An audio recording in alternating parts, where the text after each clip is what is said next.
Assalamualaikum warahmatullahi wabarakatuh. Berjumpa kembali dengan saya Ristiani, calon guru penggerak angkatan 11 dari Kabupaten Cilacap. Saya dari SMP Negeri 5 Kroya, Kabupaten Cilacap. Pada kesempatan kali ini saya tidak sendiri. Saya ditemani oleh beliau Pak Didik Aditya Subuki SPD. Beliau adalah guru SMP Negeri 5 Kroya yang mengampu mata pelajaran Bahasa Indonesia. Assalamualaikum Pak Didik. Waalaikumsalam Bu Didik.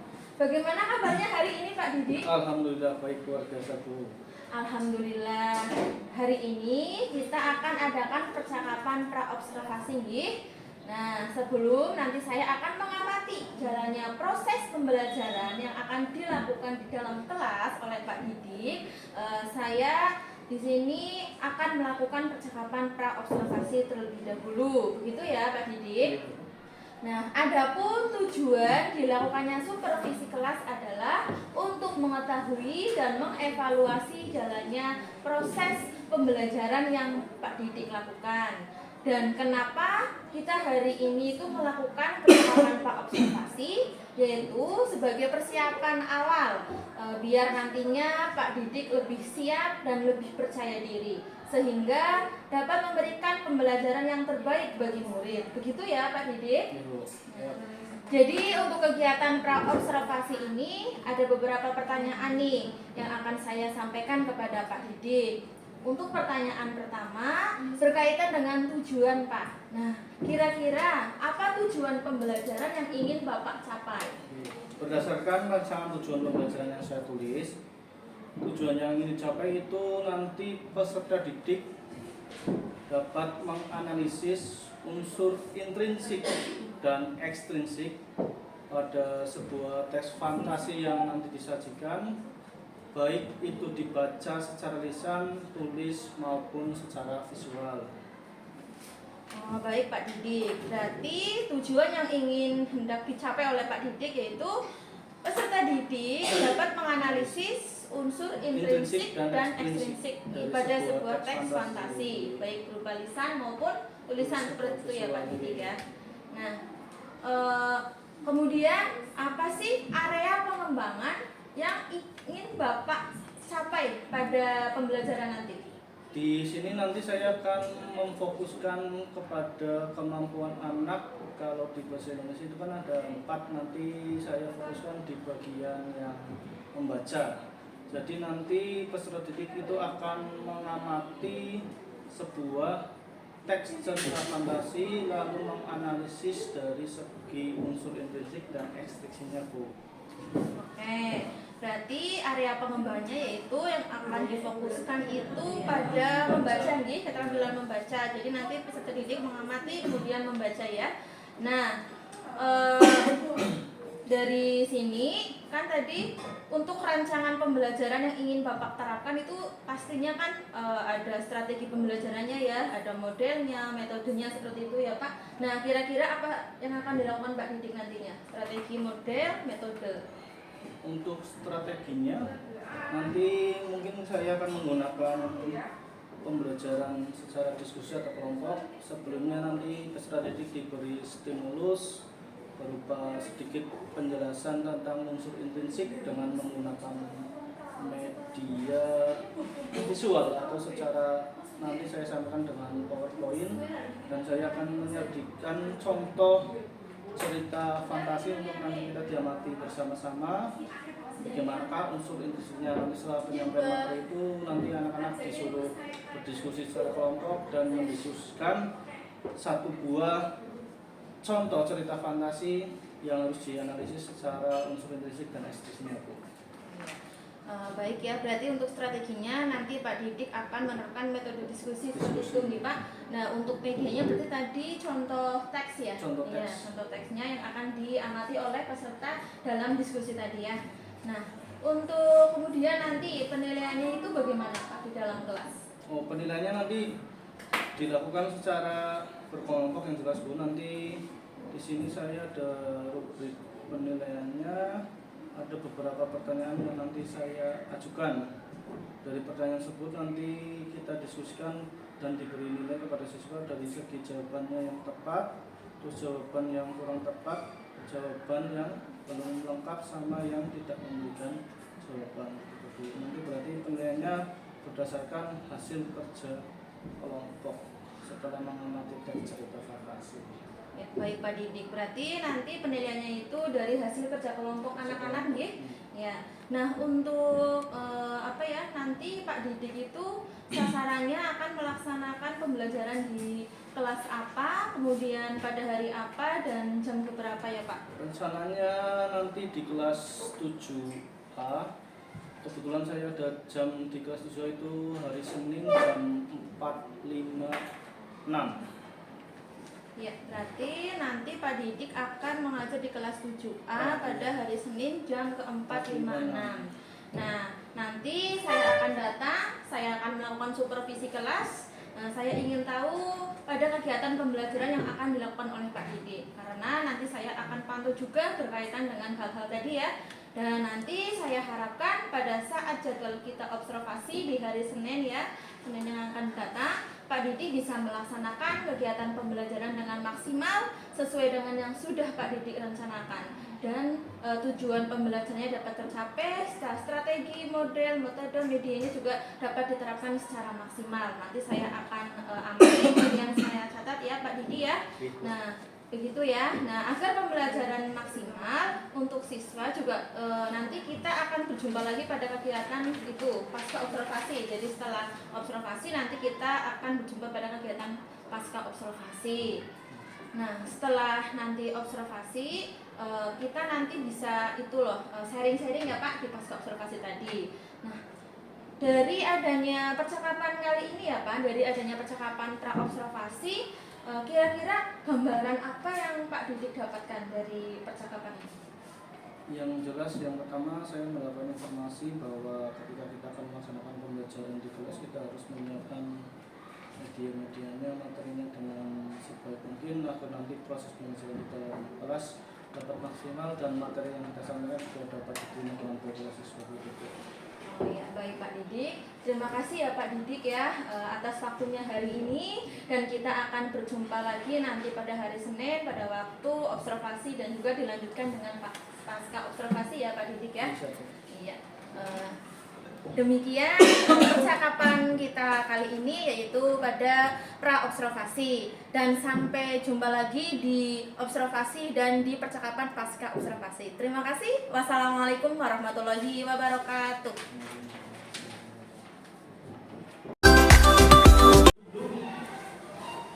Assalamualaikum warahmatullahi wabarakatuh.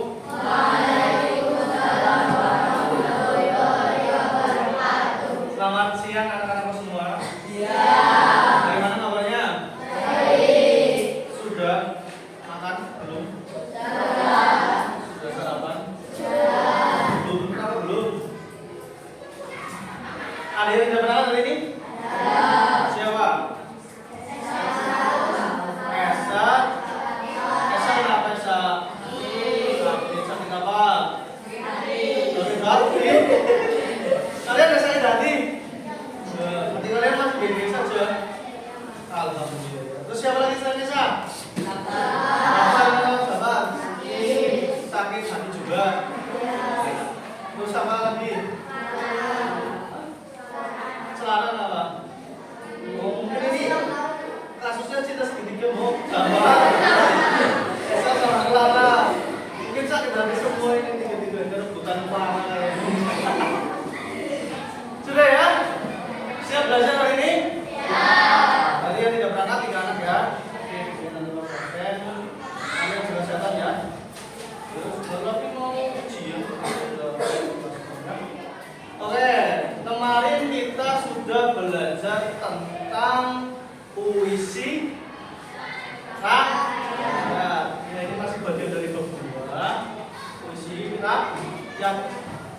Masih ingat apa saja fungsi rakyat yang akan kita pelajari? Yang pertama ada pantun, yang kedua yang ketiga tahu bedanya? Tahu ya. Itu puisi rakyat, juga masuk jenis cerita fantasi ya. Nah sekarang kita lanjutkan ke materi selanjutnya di kegiatan 5. Kita belajar mengidentifikasi unsur intrinsik dan ekstrinsik cerita fantasi. Dibuka buku paketnya halaman berapa?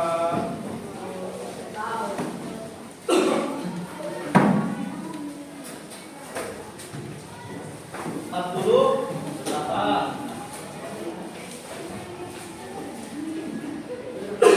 Oke, sebelum ke sana, Pak Guru ingin menyampaikan tujuan pembelajaran kali ini itu apa? Nih, mendidik, menganalisis pendidik dari kalian ya. Kalian nanti dapat menganalisis unsur intrinsik dalam sebuah cerita fantasi, baik yang dibaca secara lisan, tulis dan visual atau enggak. Visual itu dalam bentuk video cerita fantasi. Contohnya kancil makan timun, ya bukan ya? Kancil mencuri timun. Terus apa? Timun mas, gitu ya. Terus apa lagi? Ya ini seperti ya video buka hijau dan sebagainya. Nah, itu ada 3 elemen, tapi nanti Pak Guru fokusnya ke bagian belajarkan atau joget 1 tambah 1 gitu ya. Oh tidak? Ya ini kita berdiri semua. Kita stretching dulu sebelum nanti ya. Biar fokus. Gerakannya gini. Kalau 1 ini tambah ini sama dengan ini ya. 1 ditambah 1 sama dengan 2 ditambah 2 sama dengan 4 di mana apa? 4 ya. Ini ya. Terus 4 ditambah 4 sama dengan 8. 8 itu 2. Terus 8 ditambah 8 sama dengan 16 di mana? 1. Siap? Kami nyanyi ya? Oke? Berdiri itu. Lalu 2, 3, 1 ditambah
intrinsik? Sudah. Dari cerita yang dibaca. Oke, dari berapa kelompok? 1, 2, 3, 4, 5, 6, 7, 8 kelompok. Tadi Pak Guru amati jawabannya sudah baik semua. Oke, kita dulu. Berarti kalian itu sudah paham atau dapat memahami apa itu unsur intrinsik. Kita yang pertama tadi judul ceritanya Pak. Sesuatu nasi.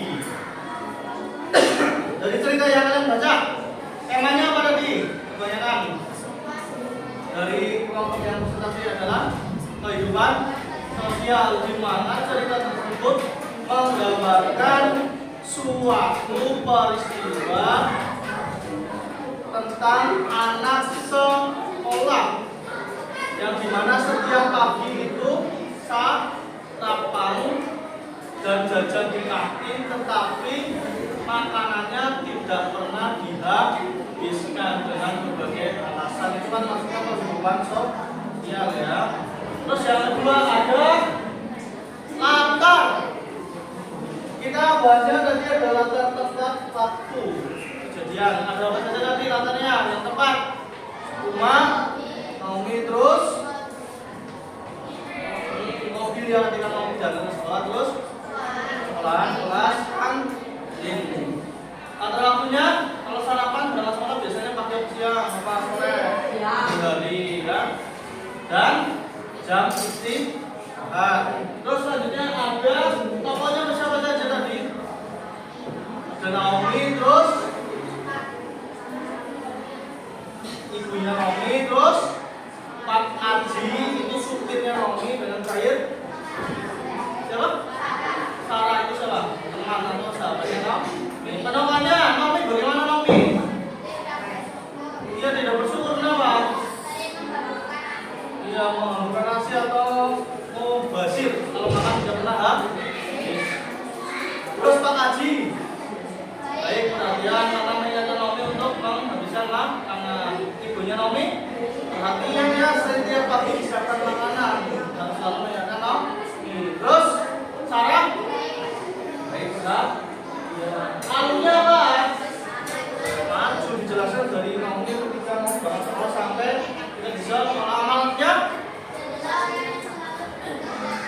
Ya, menjadi orang yang bersyukur, jangan menghamburkan makanan karena di luar sana itu masih banyak yang itu karena kalian harus bersyukur, jangan menghamburkan makanan kalau jajannya dihabiskan sesuai kebutuhan kalian, jadi tidak mubazir. Terakhir sebenarnya orang ketiga, kenapa sudah tahu? Karena di situ pengarang menggunakan nama atau semuanya ya. Jadi makanya sudut pandangnya orang ketiga. Oke, kesimpulan pada pembelajaran kali ini. Intinya kalau kita ingin mengetahui unsur intrinsik suatu cerita, kita harus membacanya secara utuh teksnya. Ini keterampilannya keterampilan membaca. Pertemuan selanjutnya nanti kita akan membahas masih sama terkait alur dan sebagainya, tetapi dengan menggunakan metodenya berbeda atau penyajiannya kita menggunakan media yang audio visual. Nanti kalian mengamati sebuah tayangan dongeng ataupun cerita rakyat ataupun cerita pendek. Nanti kalian amati dan cari unsur intrinsiknya. Apakah ada pertanyaan untuk pembelajaran hari ini? Tidak ada? Cukup? Jelas semua? Oke, sebelum pembelajaran Pak Guru selesai, Pak Guru akan ingin bukan atau memberikan gelir kasih nanti ya. Jangan pernah lupa kalau namanya cerita fantasi pasti ada unsur pembangunnya berupa intrinsik dan ekstrinsik ya. Ya, ingat jangan sampai lupa. Kalau intrinsik itu di dalam cerita, kalau ekstrinsik itu di luar, kaitannya dengan pelaksanaan. Oke, kita ganti ya. SPG-nya. Untuk 1, 2, kiri, kanan, 3, 4,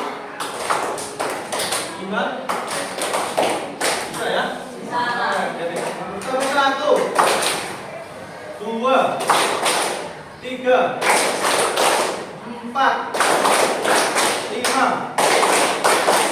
5, 3 kali tepuk 5.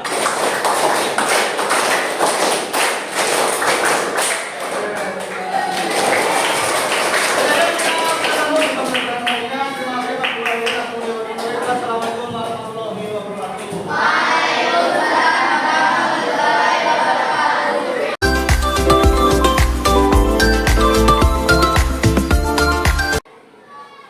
Assalamualaikum warahmatullahi wabarakatuh.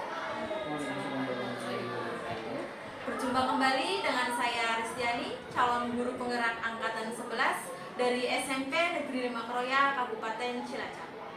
Pada kesempatan kali ini saya ditemani oleh Bapak Didik selaku guru yang sudah disupervisi pada kegiatan observasi, dan juga saya ditemani oleh Ibu Windari selaku pengajar praktik calon guru penggerak angkatan 11. Pada kesempatan kali ini kami akan melaksanakan percakapan pasca observasi. Assalamualaikum Bu Windari. Waalaikumsalam Mbak Risti. Assalamualaikum Pak Didi. Waalaikumsalam Ibu Rizky. Ya, bagaimana kabarnya hari ini? Alhamdulillah. Luar biasa. Luar biasa. Alhamdulillah sehat dan sangat luar biasa ya Bapak Ibu. Baik, pada kesempatan kali ini yaitu pada percakapan pasca observasi, saya akan memberikan beberapa pertanyaan kepada Pak Didik nggih, terkait proses pembelajaran yang sudah dilakukan di kelas nggih, dengan tujuan untuk mengevaluasi sejauh mana proses pembelajaran yang sudah Bapak lakukan. Nah, untuk pertanyaan pertama, bagaimana perasaan Bapak setelah melakukan pembelajaran di kelas? Perasaannya ya. Iya. Yang pertama kemarin awal-awal sih saya agak gugup, soalnya kayak belum terbiasa atau kaget ketika mengajar kok ada yang mendampingi gitu, ada yang menikah. Tapi setelah pembelajaran dimulai, ya gugupnya sudah mulai berkurang dan menjadi terbiasa. Ternyata proses pembelajaran yang saya lakukan di dalam kelas, baik itu ada yang melihat ataupun tidak, ternyata ya sama, cuma di awal-awal itu agak grogi, agak gugup gitu. Alhamdulillah, berarti secara keseluruhan sudah berjalan dengan baik ya Pak. Berjalan dengan baik kemarin. Bisa ceritakan Pak area pengembangan apa yang sudah Bapak terapkan di kelas, dan juga langkah-langkah apa saja yang sudah Bapak lakukan di kelas? Ya, yang kemarin untuk kompetensi yang saya kembangkan ada dua Mbak. Mohon maaf Bu Risti. Yang pertama ada pengetahuan dan keterampilan, yaitu mengamati, membaca serta menganalisis teks fantasi berupa cerpen yang kemarin, judulnya Belalang dan Semut.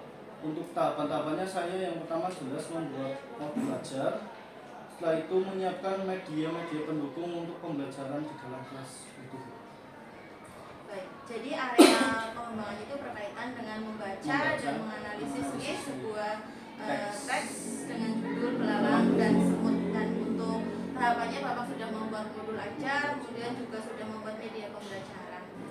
Baik, menurut Bapak sejauh mana sih area pengembangannya? Apakah sudah berhasil dilakukan di dalam kelas atau belum?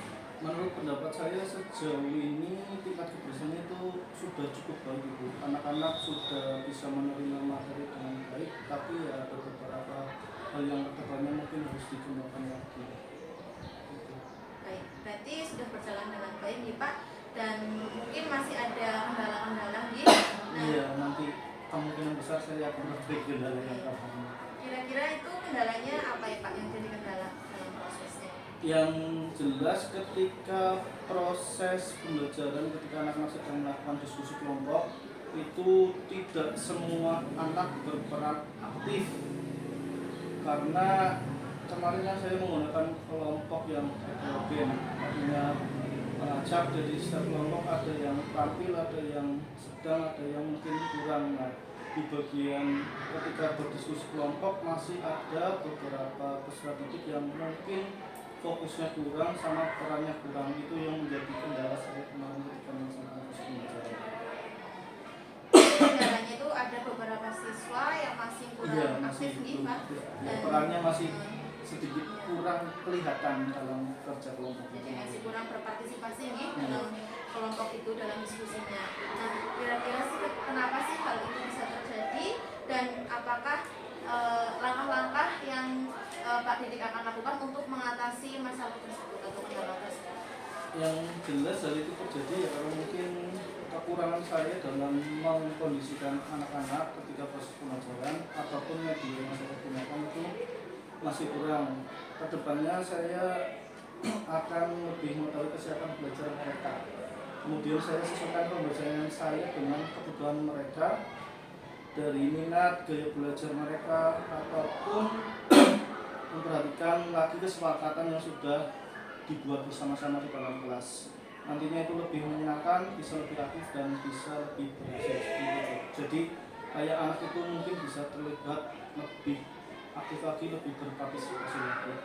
Baik, jadi kedepannya Pak Didik itu akan lebih melihat kesiapan dan kebutuhan belajar anak, kemudian juga akan disesuaikan dalam penerapannya, kemudian juga tadi akan melihat kembali kesepakatan kelas yang sudah dibuat bersama anak-anak dan intinya tujuannya biar pembelajaran itu lebih baik lagi. Kira-kira kapan nih Bapak akan melaksanakan rencana tersebut?